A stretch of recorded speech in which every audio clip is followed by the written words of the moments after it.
Um, I actually asked my longevity doctor if what she thinks of nicotine. As a general, obviously she told me don't smoke, and I quit smoking. But Kind of quit smoking. I You still have a like, pacifier. yeah, right. No, but seriously, and then she's like, "Oh yeah, actually, there's some studies that link higher productivity when for people who have ADHD on with the consumption of nicotine." And I thought, like, huh, because I had this one experience where I quit all taking. I didn't take any nicotine at the beginning of the year, and then as I started my business again, I kind of felt a little bit more on eggshells, and then I started consuming nicotine again, and oftentimes just chewing gums. And I didn't really see the connection. Then a friend of mine was here, and he's like, "Oh, so maybe it's just because you're working again." And I was like, "Damn, yeah, maybe." And so it really helps me just be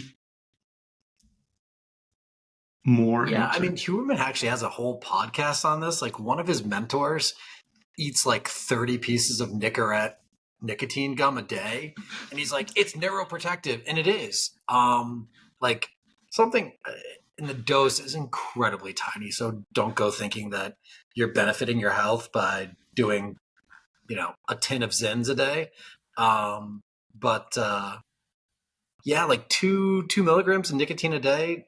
Um, it's just kind of like anything else. It's really the hormetic effect, I think, of constricting the blood vessels and then allowing them to open back up, allows for increased blood flow to the brain. It has a similar molecular action to Adderall in what it does to like your dopamine and serotonin responders. And yeah, like, you know, that's actually how I got into using snus. So number one, like, I grew up in the sticks where everyone was using chewing tobacco. Like, that's just, I played lacrosse and hockey, which are two sports known for the loose dip that like you would pack in your lip and whatever, and was able to quit that throughout the years. And then, I remember specifically Ben Greenfield was talking about how being in a fast, having like mushroom coffee, and then taking a specifically at the time, it was only Swedish companies who were making it, which was a pure white, which is the one you use, the one I use. And no, this is not an endorsement of snus because it's the most addictive thing in the world because you can do it literally everywhere. No one knows that you have it in. And oh, yeah, it's incredibly addictive. Uh, yeah, so I would do that and then throw in a snooze. And like I just had laser like focus for 35, 45, little maybe an hour.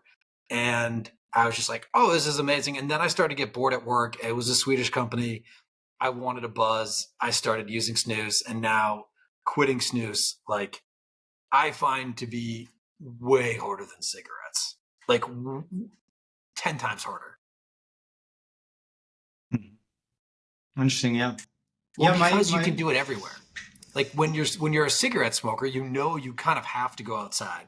Like very few smokers I know are willing to smoke in their home or like I in mean, their it office. it used to be normal, right?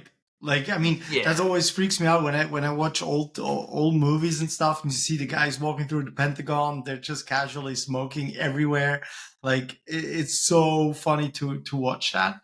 But yeah, I agree on the fact that it kind of like my longevity doctor. Also, she said it was very much linked to like the same effects as Adderall. While I've never taken any Adderall, um, Adderall is absolutely amazing. Like got me through college, got me like 3 or 4 finance designations, and probably 1/3 of the time that most people study. Um, the one thing that I find super hilarious is my friends who are actually prescribed it. Um, and again, please don't take off-label drugs without consulting your neighborhood drug dealer, aka doctor or homeopathic doctor. You could be reading the, I don't know, like whatever is not a fun topic for you, organic chemistry, or like, I don't know, theology, something that you find to be horribly boring. You rip like 10, 15, 25 milligrams of Adderall. Oh my God. Laser like locked in focus for 4 hours. Just like a plane could crash outside and you'd be like, oh, is something buzzing? Oh, okay. Oh my God, the book is still here. The issue with it, if you also have, if you're slightly autistic, a little OCD, you can go down these absolutely vicious, and I mean vicious, rabbit holes. Like, it is a never ending quest for that one tidbit you're searching for. And it can go on for 4 hours. So you have to find a way to keep yourself locked on task. Kind of like your character comes more and more together. Like, you know, when you say stuff like, I don't know, I think it was in episode 2 or 3 where you said like, yeah, I would just consume knowledge, just like 400 or 500 pages every weekend about this one thing, and now you're mentioning Adderall, and I'm kind of like, huh, okay, now you started to make more sense. Yeah, I mean, I have a hyper obsessive personality.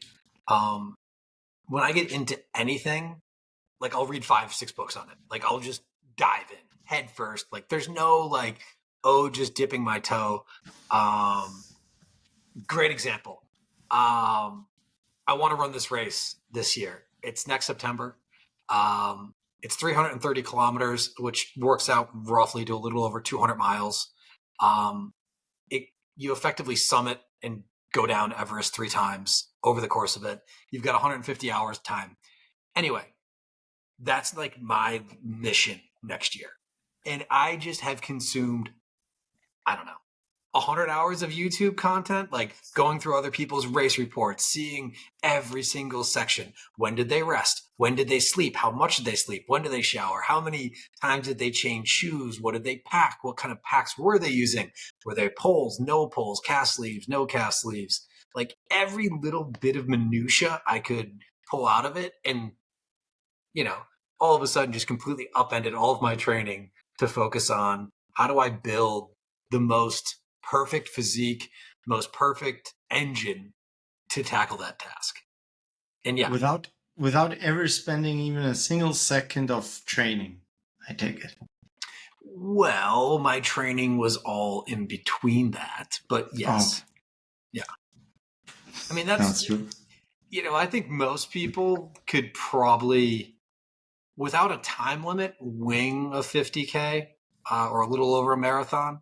I think that's like the limit of human, like most average people who are not physically active. I think that's kind of the limit.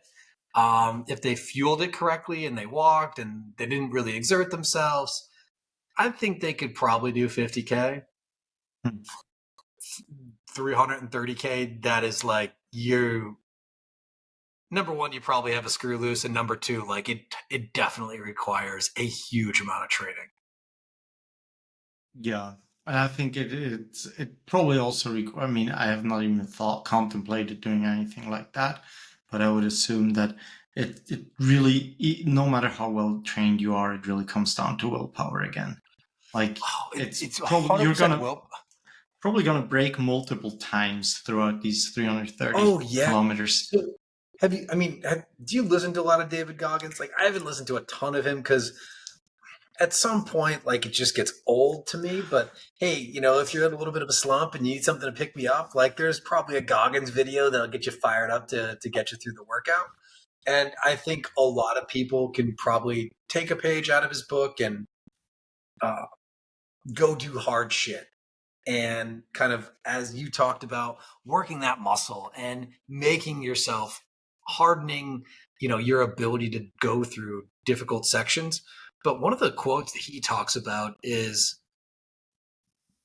you go through like 2 years worth of suffering in 2 days running an ultra. And you learn more about yourself in those 24, 48, 72, whatever it is, hours. And by the way, this one, like an average finisher is like 120 to 135 hours, um, including sleep and everything else, because it's just continuous. You,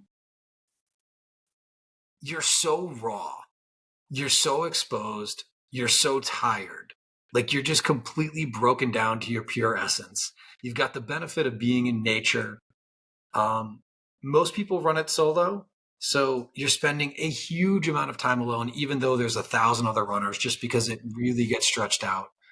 And you're just sitting there alone with your thoughts, with nothing around you, no one to help you. The only thing that'll get you through is pushing forward. And you learn so much about yourself. And I've seen it happen with so many people. My girlfriend being a great example. She ran 2 ultras last year or the year before. And just the difference in her personality before and after is light and day. What she thinks she can tackle, what she thinks she's capable of. Even though it is fitness related, the the byproduct of it is just incredible. Like it spills over into every area of your life, whether it's business, family, this, that, the other. All of a sudden, whatever you thought you were humanly capable of in whatever area, you just completely lose sense of that boundary. And most of the cases, these boundaries are just self-set. A lot of us are just self-limiting. Oh, I just really want to make 6 figures. My life would be better. Maybe, but you could probably make 6 figures a month if you just devoted yourself to that purely and were willing to give up. Like you also have to know what the sacrifice is going to be. But very long-winded way of saying I try to pick something once a year. I think it was from, I really forget the book right now. Anyway, the guy uses the term misogi, and it's a Japanese practice of effectively picking something that you have no idea whether or not you can complete it. He kind of sets a couple of rules around it. Like number one, no risk of death. So always make sure like there's safety precautions.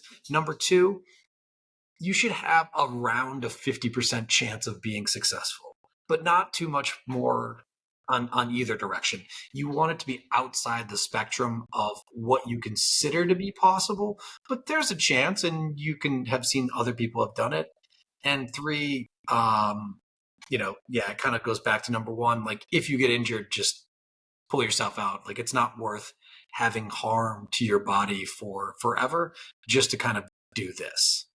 But know that you're going to suffer, and know that you're going to suffer really hard. And kind of once a year doing something like that, and turning 40 next year, that's my misogi. Is I found out that there was a little loophole that allowed me to be able to excuse me, got to cut that one out. Let's do. Thank you. That allowed me to know that I'm going to be able to get a bib next year, largely by donating to charity and being able to enter in. So now the work starts. Now the real work starts. And the hardest part is I actually hate running training. Like I really love being in mountains. I really love doing all of that shit. I want to be able to run fast and look like all those cool ultra runners that like are just floating through the mountains like mountain goats. And yeah, getting to that is like thousands and thousands and thousands of hours of just doing it. And well, quite frankly, I don't have mountains right outside my doorstep, and don't really want to don't really have the time to drive an hour each day to go get to them and do the shit I love. So just kind of relegated to the weekends. And even then it's definitely type 2 fun, which is you're happiest right when you start and well, right when it ends. Have you ever done anything like that? No? That means I get to drag you into something stupid? You mean running? I don't know. There's gotta be something. There's gotta be something on your list. Some feat, something that like you're super scared of. I mean, I think I could also do something as related to snakes, because I hate snakes. Like the sight of them gets my heart rate up like 50-60%. I went skydiving once. Does that count? I'm super afraid of heights. Yeah, I mean, I think that's actually a great one. I would probably pick something that puts you in more of a prolonged situation to have to deal with your fear. Wait. I was driving out to Germany for 2.5 hours. I had to wait there for an hour. Then I had to fly up there with the airplane for another, whatever, 15 minutes. And then I also had to jump. So I don't know. That seems to me like it's definitely about four No, hours like of I would stress. say you need to do something like Vera Ferrata, No, where no, you're no, no, no, climbing. no, no. Seriously, when I Via see Ferrata, sorry. videos, yeah, when I see videos of the Via Ferrata, I have to swipe immediately because I get sick to my stomach just watching that stuff. Like it turns my world upside down. I get so nauseated.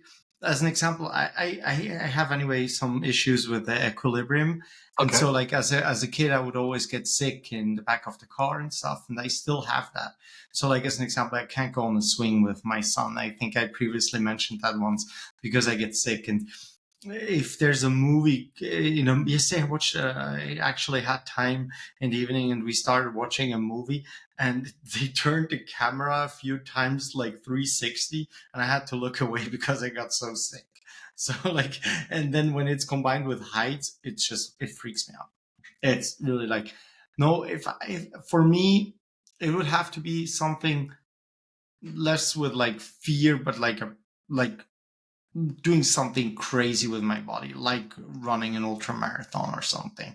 Just rather not that, but like just What about a yoke walk at body weight for 5 miles, 5K? what is a yoke walk?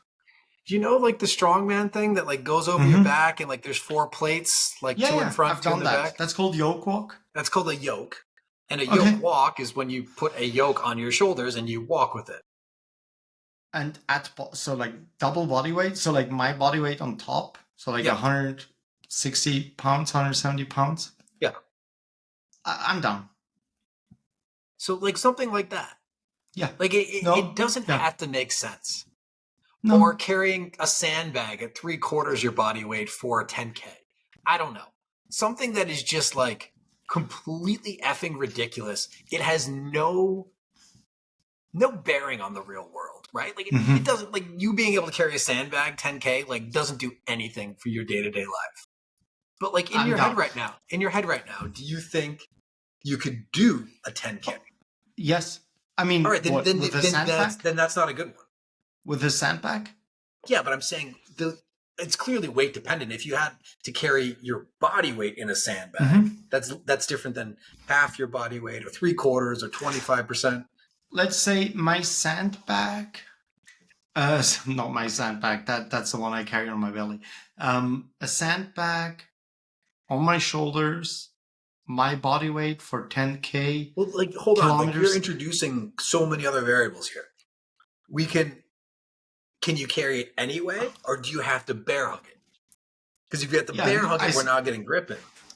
no. I think like a yoke. Let's talk a yoke or sandbag on my shoulders. Something on my shoulders for 10 kilometers at my body weight is going to be crazy. That is not something I feel capable of doing in one session. But let's say I'm taking a day, or I don't know how many hours it would take. Let's just say normal You just have to walking. finish it within 24 hours. Like I would just say 24 hours. I think But I. once you You know what? start, you can't stop. Yeah, yeah, fair enough. But You can put the I bag down, can, of course. yeah, and I can bring snacks and water. Absolutely. Okay, let's do it like that. What about this? Uh, when you're sadly, I cannot come to Switzerland anymore for approximately the next 15 months.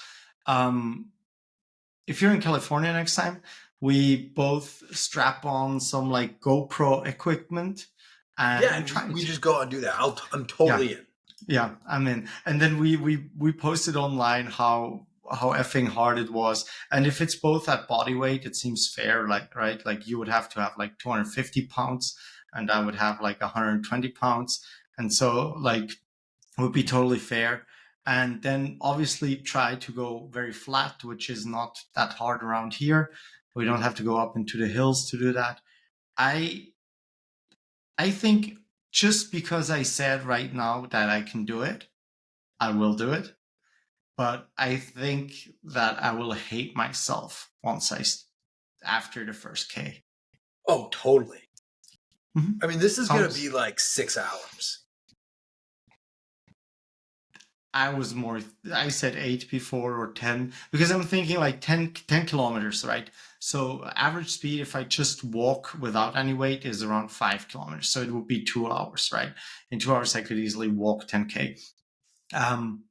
Now, 160, maybe 170 pound on top of that, that's hard, because what I often do, if I feel I have too much energy in the evening, I go for a 30-minute walk just around my house. I go up into the hills, through the forest and down, and I always take Corey along. And Corey usually, after like 10 minutes or so, he gets tired. So I put him on my shoulders and I walk the rest. And we're talking 30 pounds there. And it's quite steep. It's horrible. It's effing horrible. Like after 5-10 minutes, I can feel my calves, firing and stuff. And so I think at body weight, good thing we said a day and not 6 hours. I think it might Yeah, take I longer. mean, the time frame I think has to be independent, but like a day seems reasonable. Mm-hmm. Yeah, and we can plan the route so we come along like Chipotle and In and Out and all the good stuff. I don't think I think you have to stay within like eyesight of the bag. Like I would just bring snacks right beside you. Like Okay, fair I enough. think I think if you can just go and chill out for like 2 hours, like eating Chipotle, like that kind of gets away from the Oh, purpose. yeah. No, I agree. Fair You know enough. what Okay, also no is a good Chipotle. example of this is the Liver King's barbarian walk. So I think it's 10 pounds a leg, ankle weights. It is a 32 kilo or 75-pound kettlebell in each hand. It is a sled at 1.5x body weight and a backpack with another 32 kilos in it. And you Mm-hmm. have to do that for a mile. Yeah, I don't really like the kettlebells because I think that my forearm might give out before I mean, but anything that's the else. whole point. Like, if you Yeah, just put all of that on the sled, you could drag that in a mile in probably 30 minutes. yeah. But like Easy. at least add some, I don't know what they're called in English, to help you lift weights. The straps, or Yeah, the straps that yeah, you. you can't use straps. That's the whole point. Like, you can bring chalk with you. I never use chalk, dude. Even when I go climbing and stuff, I don't use chalk. Why I don't you don't use need it. chalk? Chalk's Because I amazing. don't see for what to do what. It really helps your grip. Yeah, doing so it helps when you get sweaty hands. Yeah, but it also, I mean, it just allows a little bit more friction so it doesn't come out of your skin as easy. Fair 100% enough. helps. Yeah, never use it. Um, Good. Okay, that's gonna be one challenge that we'll do. I have another one. What if Okay. we what I always like this 10K challenge where you eat 10,000 calories and then the next day you burn it, or vice versa. You burn 10K and then you eat 10K calories. Which one do you think would be harder? Eating. Eating 10,000 calories. 100%. I burn 10,000 calories in a day. Yeah. I think for me it would be the burning part. I mean, Because I think I burned like 17,000 calories the last time I ran an ultra. that's 20 a hours bunch. at, yeah, 20 hours at like on average a 143 heart rate. So for me, with mountains, sweating, moving, yeah, it's like 700 calories an hour. So yeah, around 14,000 calories up there. That's a bunch. It's a lot. I definitely I didn't eat thought. 14,000 calories that day. If you think on that though, it's really interesting because the concept that we're talking about right now is not just like exertion, right? It's about pushing your own limits, right? That's what it is about. It's about breaking yourself down, rebuilding, and that I think applies to so many areas, and it's so good. I recently talked to a friend of mine. He asked me, "Have you ever been choked out in during jujitsu?" I was like, "No, no. I mean, I tap early enough. And he's like, and what about in real life? And it's like, no. And he's like, oh, you got to do that because you got to understand how it feels so you can anticipate when you need to stop, when you choke somebody. And I thought that was quite interesting because it's also one of these experiences that are really, really hard for your body, right? If somebody chokes you, it's like that panic that sets in. But it is about bringing your oxygens or your supply to like failure, and then you go unconscious. And it's the same when you run an ultra marathon, right? You break down your body, you go into this extreme situation that you don't know how you will handle it, and then you rebuild. And I think that is just a very, very valuable lesson for every single person out there in their life, no matter what they're doing. It very much applies to business, right? It's about this whole failing culture, right? How do you deal with failures? Like when you run an ultra marathon and worst case scenario, you don't finish it, right? How do you feel? You said before, type 2 fun, right? You said when you're excited when you start and excited when you finish it. But how do you manage, how do you deal with the failure? With the How do you lows, approach how it? do you get out of the lows? What are you you gonna you do? let's say you fail and you prepare yourself right now for this run, for 330K run for next year. It's your big goal. You're 40 years old. You fail, and you don't fail at a point where you're like, okay, yeah, like my ankle was just too weak and that was 5 kilometers in. But you fail at like 290, 280. And how do you deal with that? I'm not even gonna think about that. That But is I mean, real answer. Number one, like any other thing in life, you probably have a chance to go at it again. So much like in business, most failures aren't catastrophic. They just mean you have to pivot.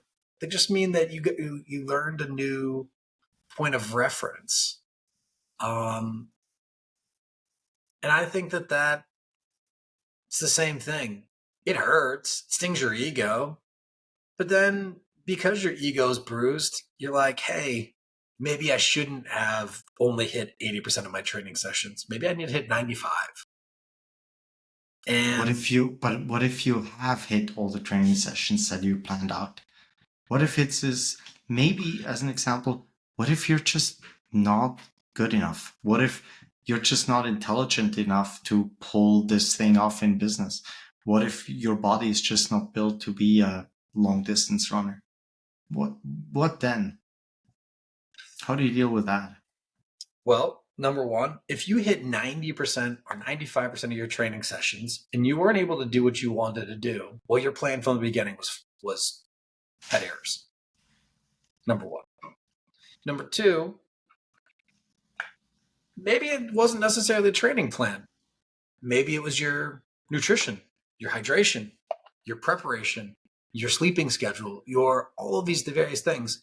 And that's kind of like when you reach out to your mentors or you reach out to someone who's been there, who's done it. What would you have done differently? How would you handle this situation? I But think there's a lot of that goes on. I agree. I agree with that part. Like all the preparation, improving upon all these things. But it's that uncomfortable thing. If I'm telling you right now, I'm going to I'm going to run a 100-meter sprint under 10 seconds, right? And that's my goal. And we both know right now that's impossible. Like as much as we'd like to tell everybody everything is possible, but we both know I will never run a 100-meter sprint in under 10 seconds. Once that sets in, that realization of it's not you, you're not going to make that, you're not good enough, you don't have the genetics, you don't have the knowledge, you don't have the network, or you just simply don't have the intelligence to do something. How do you deal with that? It's very uncomfortable, right? It's not an easy question, but it's like one of these things that at some point you will realize, like I personally, I realized as I'm building my new venture, it's highly technical. And I am quite a technical person. I was using the command line, when I was 5, 6 years old. I had my first homepage up when I was 12 years old. I understand a lot of things, but this is too complicated for me. Certain aspects of what we're dealing right now with on the technical side, I don't understand. And I think I'm not able to understand ever. Those are people who have like IQs of 160 and above, and they've got their PhD easily from like Stanford or whatever crazy university they went to. They can do that, and I can't. And how to approach that? How do you approach that? Have you ever had that experience Oh where yeah, you totally. realized? 100%. Tell me about it. Um, I was always a decent coder, not a great coder. I worked with amazing coders. And what I realized very quickly, and this is a vast generalization, but most of those people couldn't speak to other humans.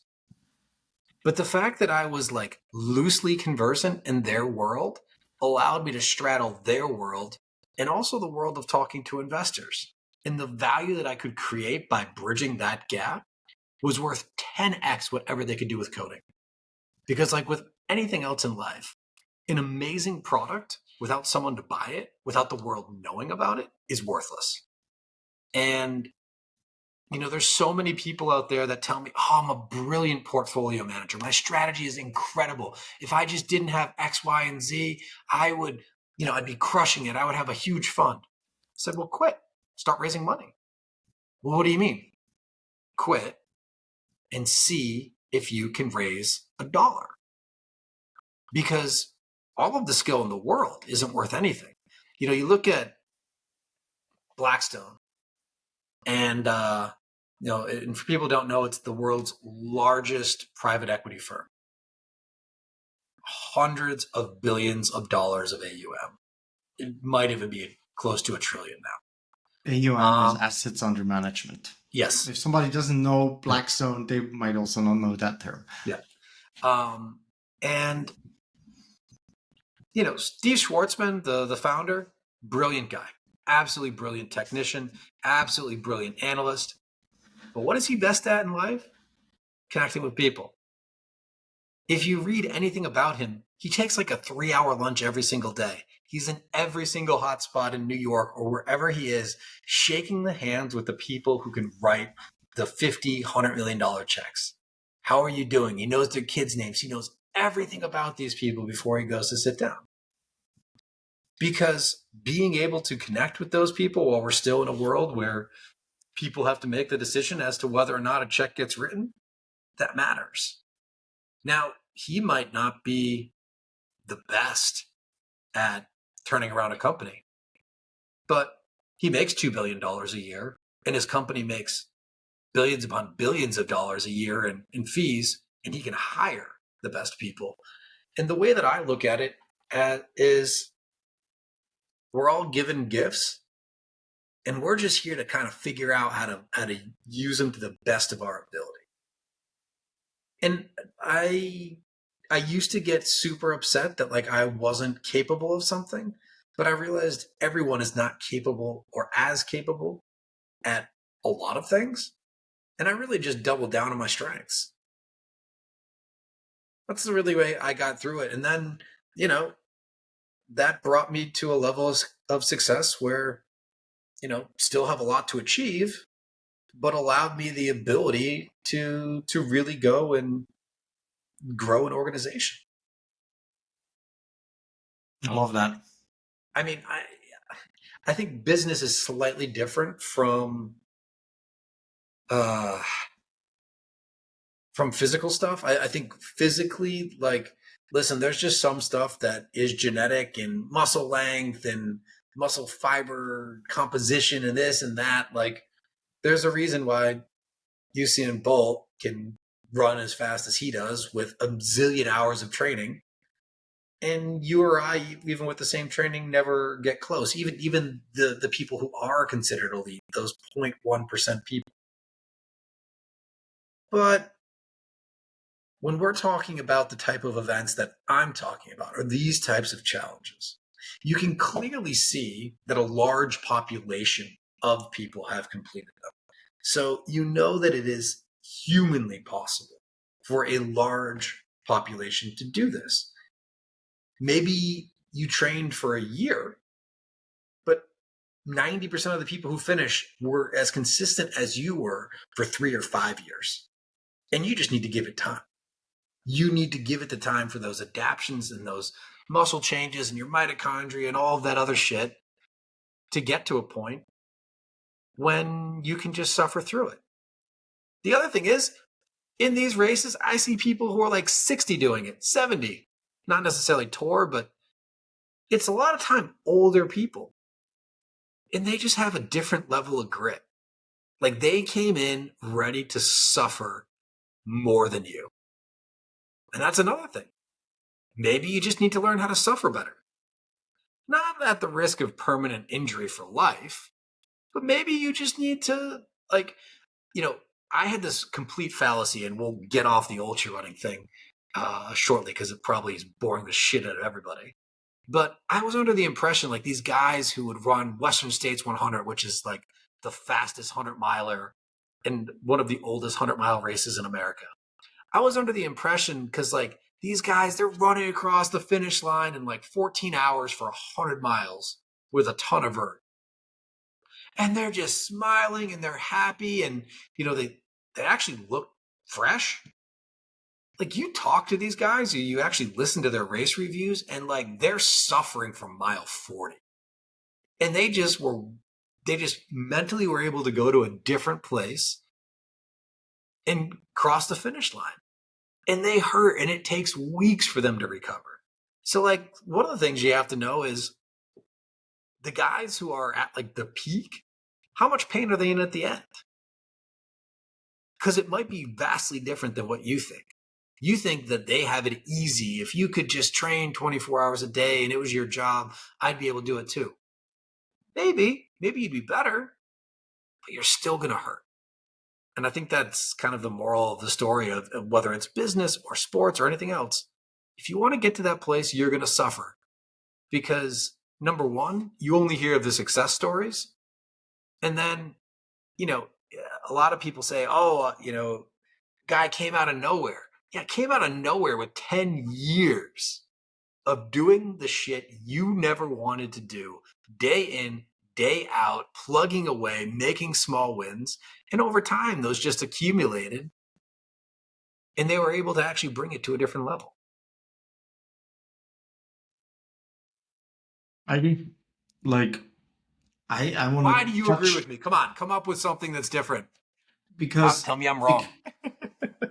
I would love to, and I would have loved you to make a different point because my point would have been also about like the strengths and weaknesses of every individual. As to my experience that I said before, where I realized that there's just certain things that I cannot overcome, right? Certain concepts that I might not understand. And I learned that early on, throughout life, maybe because I was never an A plus grade student. That was just not me. I was the Pareto principle student. I was doing very little and I got decent grades, right? So that was fine with me. But and then you brought in Schwartzman, which is exactly what I do. Is I'm a people's person, right? I repeat myself, I love humans. I love to connect. And I understand very well what customers want, what consumers want, what my audience wants from my company. Maybe not so much yet for what the audience wants out of this podcast, but that's also something we can explore in the future. And I realized very early on that a lot of people always tend to say, oh, you got to work on your weaknesses. And I agree, but for weaknesses, you got to always consider that most likely putting 20 hours in a weakness will get you 20% better. now another Davism with his math, I know. And maybe 20% input will get you 20%, 20 hours input will get you 20% better. Whereas if you invest 20 hours into a strength of yours, you will probably excel and make like 80% out of it, right? And that being said, you got to figure out which weaknesses do you really need to work on, right? What are the tiny little bitties of weaknesses that you really need to overcome versus which ones are irrelevant? Because I believe that most skills are a commodity. And by that, I mean, you can buy it. So if you, I worked alongside a very, very brilliant coder, but he had a really hard time articulating himself and making smart business moves. And the first thing I advised him to do was like invest some time so you get to a decent level and then hire somebody to do that for you. Because business management is a commodity. Coding is a commodity. Every single skill, 99.9% of all the skills out there are just commodities. All you need to find is the right person for whom it is a commodity. So if you focus then on your strengths and you make your weakness irrelevant by hiring the right people, I think that is a good way to become highly successful. And I did employ that tactic at my previous company, where I know I'm not a very well structured person.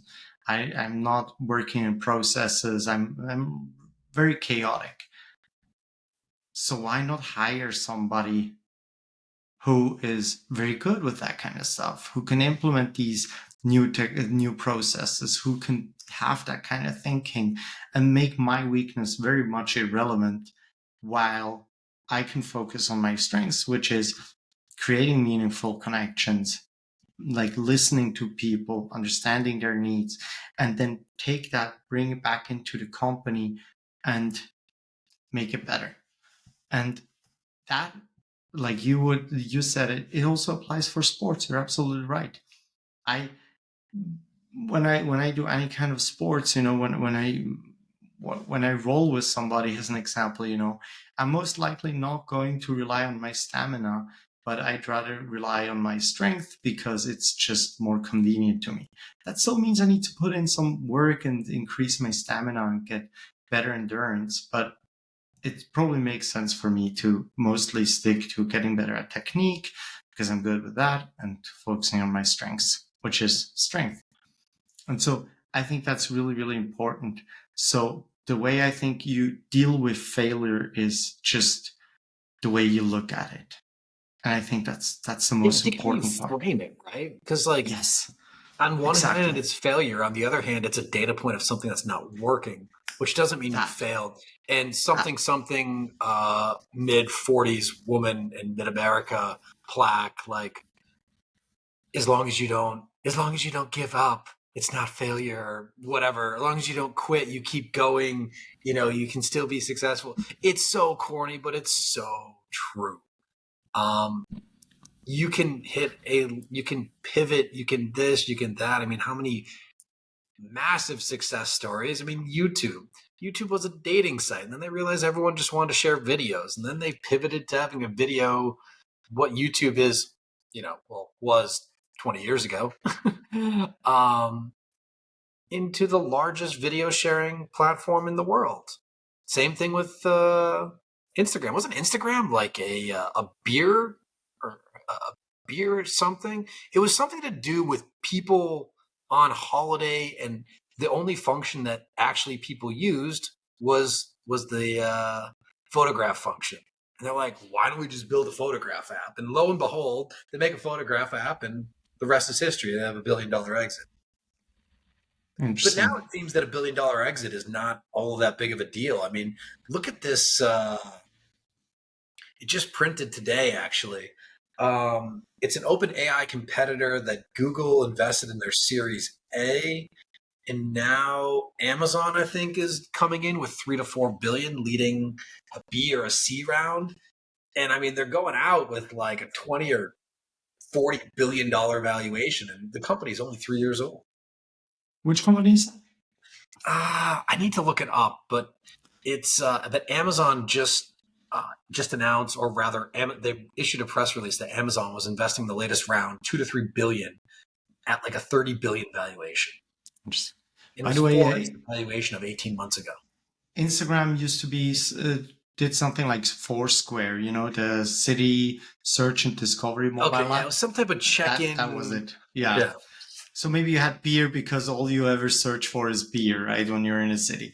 absolutely. You know, I hate beer, but yeah, uh, dark beer is okay. by the way, what you just said before, that's something that I like to point out again because I think it's vastly important.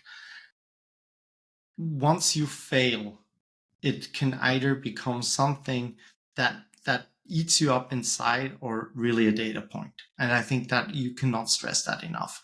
Like if you accept it as like, okay, why did I fail? And then realizing that that was just a simple experience.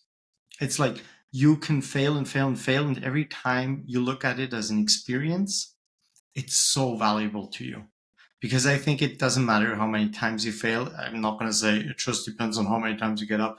No, but it depends. The reason why you failed is so important. So understand that and don't make the errors multiple times. I think you will fail over and over again in your personal life as well as in your business life because you will always encounter the same challenges over and over again until you learn your lesson.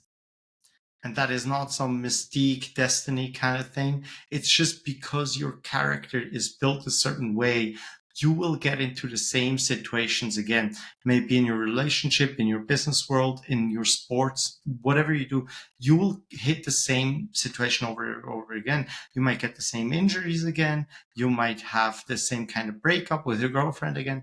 And once you realize where you went wrong because you take that data point, you take it in as an experience and you improve upon it, you will most likely never face the same problem again. And therefore, you solved it and you will not fail at that again because you changed your ways rather than just your solution in that specific moment where that action is needed. What do you think? Don't agree. Say something. Say for once, say like, that is the biggest BS I've ever heard in my life. Say it. Just say it. Sadly, Just it's say it for not though. the clip. For I the really clip. wanted, I really want to disagree with you. I really want to hate on literally everything that comes out of your mouth. But Right. unfortunately, on this, I kind of have to agree. I mean, I mean, I will say there is value in knowing when to pivot or when to change strategies.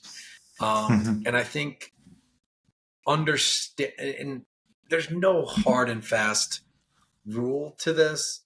Andreessen has a lot of commentary on this. A lot of their companies tend to pivot relatively quickly.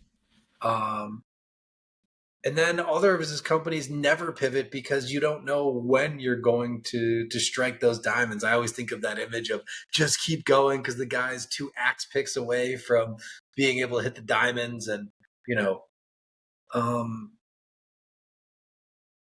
I think somewhere in your process of slogging, if you do things long enough, you'll notice a hint of something that's working better than not. And just being aware of your data, being aware of what you're doing, I think it's important to maintain some systematic process so at least you can look back and say, ah, that's why that one went different. Maybe, you had an investment and you only went out to 5 people and no one did the investment. But like the next time you did 20 and you got 3 people come back and you're like, I just didn't have the right volume.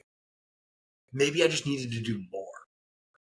But if you get to 1,000 and you're still having the same result, okay, well, maybe it's the investment. Maybe it's things that So I think it's important to have somewhat of a systematic process to be able to look back on when things aren't working, that you can really address it and pinpoint when something starts going your way, because eventually you'll have a stroke of luck, what that difference is. And I think that It's also comes into when you're systematic and when you're headed, you're just buried in it, you're neck deep in it. Sometimes you can't see the bigger picture. So that's when it is useful to bring in people who are your mentors, people who have done what you're looking to do, whether it's a community of other business people, whether it's another friend who's business minded. This is also super important. Do not go to your friends and family who have never done anything close to what you want to do. It is just an opinion. Everyone has an opinion, just like, I mean, no, it's fucking bullshit. Go to someone who has actually done what you are looking to do. Find a way. I don't care. Cold call them, email them, harass them, send them 1,000 DMs. Somehow pay for it. Pay for it. But find someone who actually knows what they're talking about. Find someone who's been there and ask them the questions. Like, it makes no sense if you try to start a real estate company and you went to talk to a tech entrepreneur about your business plan. It makes no sense. no, and see, that's exactly what people oftentimes confuse a little bit, right? You wouldn't go to the gym and ask the guy who's constantly on the treadmill on how to do a deadlift, right? You would go probably to the person who does deadlift a lot, right? But then somehow, when it comes to entrepreneurism, people tend to just talk to successful entrepreneurs, you know, like exactly what you just described. Like, if I have a question about how do I set up my fund, how do I approach venture capitalists or any other family office investors and so on, I would way rather talk to you than somebody who built up his own company in Switzerland with like 200 people, but he never had a single dime coming in from any investors, right? Because he's very well equipped to do what he does, but he's most likely not the right person to talk to. One point that I would like to talk about real quick is just as a last point, something that I feel a lot of people do is when they fail, they blame other people or circumstances a lot. Oh, no, it's 100% fucking you. Everything And that happens is you. Own it. yeah, exactly. Or what you hear often, like, oh yeah, and then COVID came, right? And then everything went south. Everybody loves to say COVID came, and I get it. If you had restaurants and you were not even, maybe even an area where you were not even allowed to deliver food or something, there's circumstances, but it's look at your situation, and then also don't blame other people for things that go south. Oh yeah, he was just an idiot, or he didn't understand our product. No, no, no, because you will never be able to change that other person, but you should be very well equipped to change yourself. And so what you do is, if the other person didn't understand your business concept, go back to the drawing board, make it ELI5, uh, explain like I'm five is the term that I just used, so that everybody understands it, right? So stop trying to figure out what the other person did wrong, because you have zero influence over that, but you have 100% influence on everything that is about you, your abilities, your intelligence, your knowledge, your approach, your methodology. That is all within your reach. Focus on that. Focus on things that you can change, rather than being in this stupid world where circumstances and other people are responsible for your failures. Oh, yeah, 100%. And by the way, you as a CEO, everything is your fault. Like, the Yes. market doesn't matter. Like, okay, well, have you updated your marketing? Are you using content? Are you using enough content? Are you speaking to your customers enough to understand their needs? My employees suck. Okay, fire them.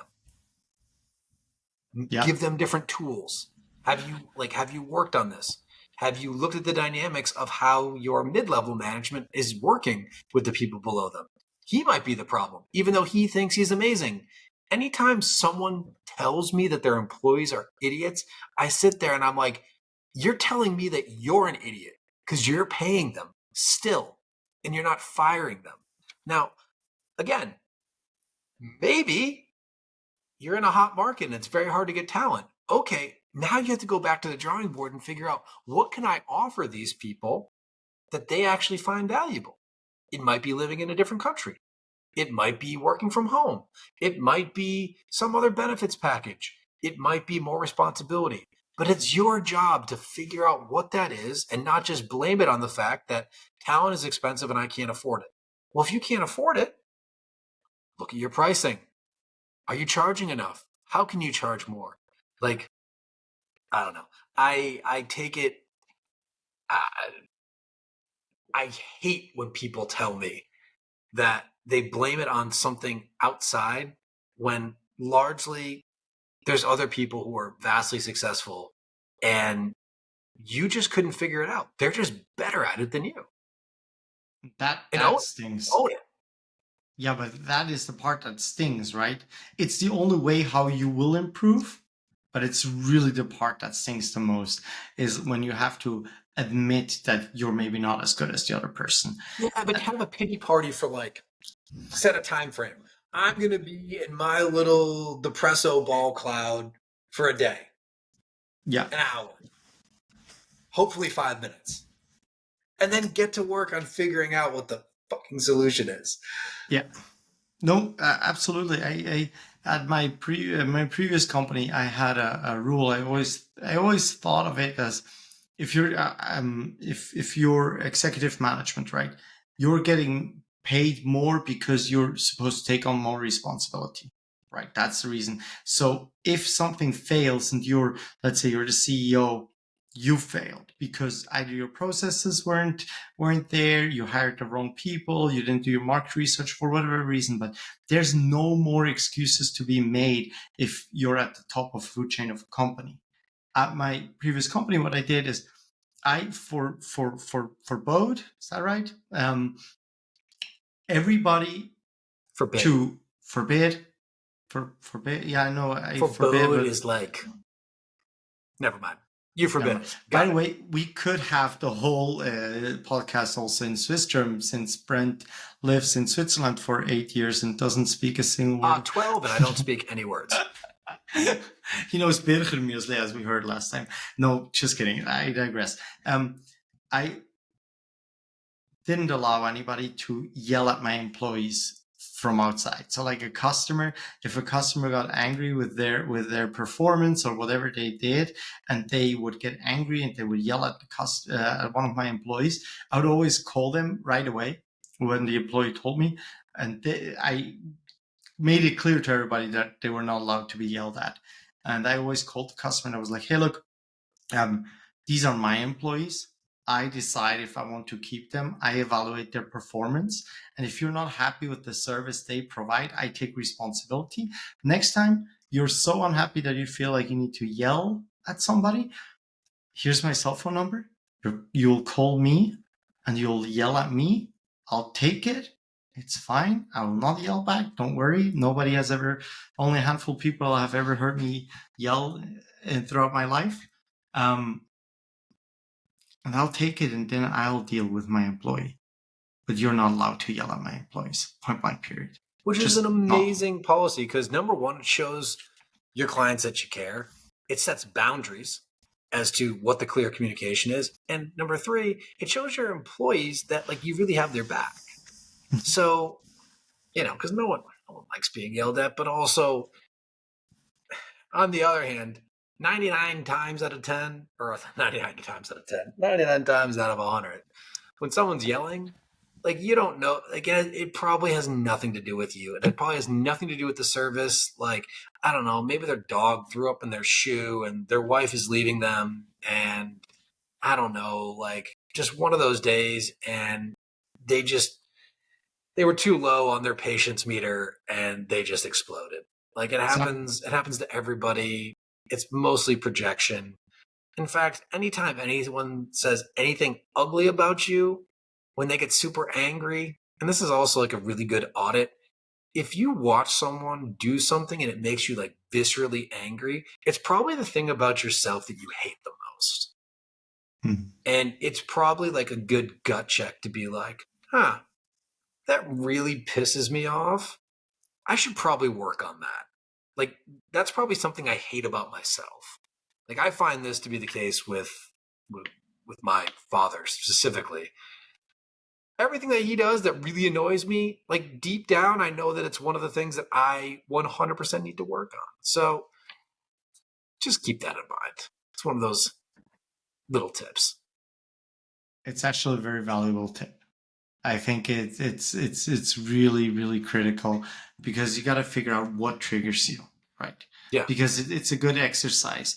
What you want to do when you talk to a customer, you want to figure out what triggers them, what triggers their buying decision, where is their need currently, what is critical to them. You try to. I always first try to understand my the person sitting across from the table as like a human being. Where did they come from? Where Well, did I they mean, do you grow have a lot of up? meetings with robots? No. With NPCs, you mean? No. NPCs, robots, AI, I don't know, avatars of your real client. I mean, which is probably something that's going to happen in the Oh, it somewhat near will. It future. will because it makes total sense for a lot of tasks. We can automate them. Actually, that's an interesting topic altogether. Yeah, but Um, actually, Adam, what's his face from OpenAI, mhm. got completely blasted because he's like, "Oh yeah, all mid-level management will be replaced by uh, avatars based on their content created by work." And I actually think this is the reason that Zoom changed their terms of service, that effectively they can take everything and record it. Because I think at some point they're going to offer services that for 10, 20, $30 a month, you can actually have your avatar trained on your data for to do all of your tasks and take your meetings for you, especially if you Perfect. don't feel like being on camera. Brent, great idea right now. So let's say, a good few thousand minutes of podcast, and then we'll have the AI take it from there, and we don't need to do anything, and we have discussions, our avatars discuss. Speaking of which, did you see the Mark Zuckerberg with Lex Friedman podcast where Yeah, they it was met? crazy. It was crazy. I digress And what again. about Zuck um getting choked out? How, how much do you think the guy that choked him out was sweating when like 9 Secret Service agents were like swarming the guy with tasers, being like, you're already tapped. I will kill you. You have 3 seconds to release. That's funny, yeah. No, but I think generally it's a very interesting time that we live in, right? And we have this kind of situation where we don't know exactly where we're going, but development is real fast. It's crazy fast and it's super Well, I mean, exciting. you're more closer to it than I, but like, this is a logarithmic exponential function going on. Like, this is not Moore's law kind of slow growth type of shit. And I Yeah, know we're not Moore's law. talking. I know Moore's law, by the way, is exponential, but alas, the rate of change of technology right now is so effing fast that you're just going to get lost if you don't embrace it. Like Yeah, I keep telling everyone I speak to who asks me about AI, who doesn't ask me about AI, like, just go to ChatGPT, sign in, just ask some questions, just like understand how LLMs work just by asking a question in your native language. Like, you will be ahead after playing around for 45 minutes than 90% of the population right now. yeah. I mean, prompt engineers are getting paid really, really well these days. Yeah, but have you seen the prompts now that actually are self-prompting with Mm-hmm. GPT-4 that are Yeah, actually self-iterative? yeah, In which case, like, prompt engineers pretty much work themselves out of a job within a year. yeah. That's really, really interesting to look at. But I mean, the other wild one is like, um, there was one instance where like a scientific researcher was looking for something and he set up like an iterative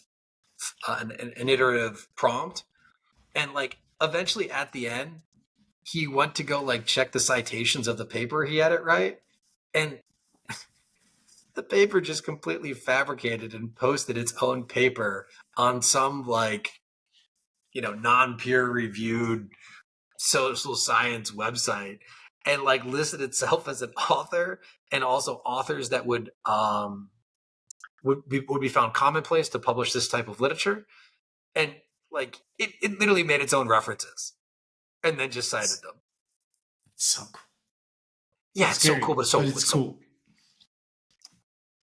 I mean, it's not good. It's it's cool. not good. I mean, that is literally the definition of why I think AI needs like Boundaries. some boundaries, some guardrails, because man, you're like, especially now that it's connected to the internet. Like, remember when Elon Musk was like, "Hey, that's like the start of the fall of civilization is when you connect it to the internet," and we had all these regulations around AI never being able to reach out to a web. Yeah, like, because for everything that it does, that's great and amazing. Like, these are all uses that are are generally with good intentions.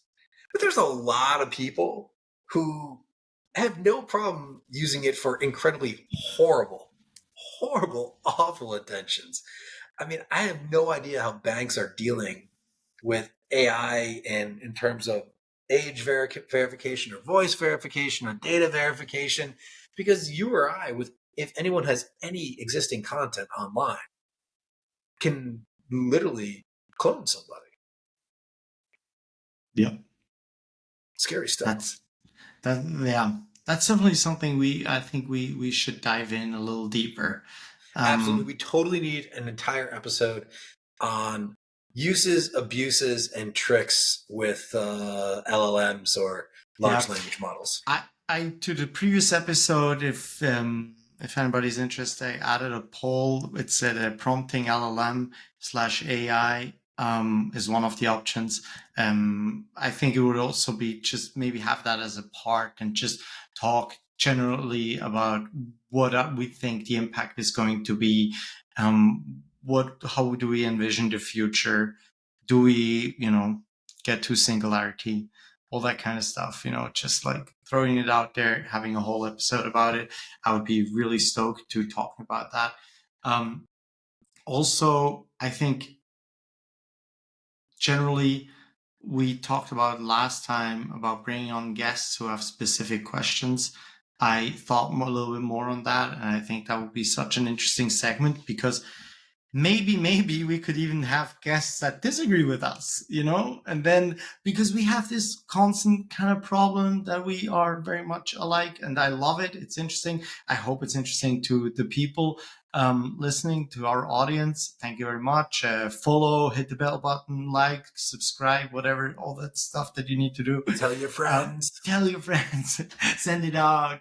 But overall, it would be also cool to have somebody on here, who massively disagrees with us on a certain topic. And I mean, there's probably hundreds and thousands of people out there who have completely different opinions, and that would also spice things up a little bit, right? Absolutely. Cool. I think this is a good point for us to come slowly but surely to an end of episode number 6. I think I really appreciate so far all the feedback we've received, the critical ones, the great ones, all of Hey, those. what's our growth rate, by the way? Because you actually monitor this. Yeah, actually, I haven't checked today. I only All right, we can check it check. We'll check usually. it in. Yeah. So right now we had about 35% follower growth, which is We're below still 50 week over week. below All right. 50. Yeah. It's okay. So we haven't really hit our target. We got tons of Spotify impressions. We're way over 100 plays over all our episodes. It's good. Our audience size is growing, which is great. But we have kind of like a hard time getting them from just being audience to following and doing all the other stuff, but we'll work on that a little bit more. We're currently working on professionalizing the whole thing even further, let's say starting to professionalize it a little bit. We're currently getting what done, Brent? What have you been working on? All right, so we got someone to actually make little short clips because I tend to talk for way too long. So we're going to clip that down to sub 60-second clips and spam every single one of your social media channels. And to the point of this podcast, we hired somebody to do it because you know what? It is not worth Dave and I trying to figure that out. There is someone who spends 1,000 hours or 40 hours a week doing this. We just hired them. Love Fiverr, love Upwork. Please, if you have the opportunity or the spare cash flow, or even if you don't, let you spend it and use that time to go bring in more sales. We also will be having a wonderful intro created by some guy who holds a cigar and a really weird avatar, but his work looks impeccable. And we have given him a ton of background information as to what we're looking for. So hopefully the next time you listen in, you'll be able to hear our amazing intro. Or maybe not yet amazing, but Or maybe at least not we yet have an amazing. intro. Like, listen, everything's in a state of flux, and we're going to be updating and working and continuing to refine this little process with our little passion project here. But would love to hear from you. Anything, any topics you want us to cover? Because if not, and probably even still, even if you don't want to hear it, we're just going to continue talking about things that we really like talking about because it makes it much easier and makes it so I don't need to do a ton of research before we hop on here. Definitely. Thank you very much Thank you, for everybody. listening again. Have a wonderful Take day. care. Bye-bye. Take care. Bye-bye.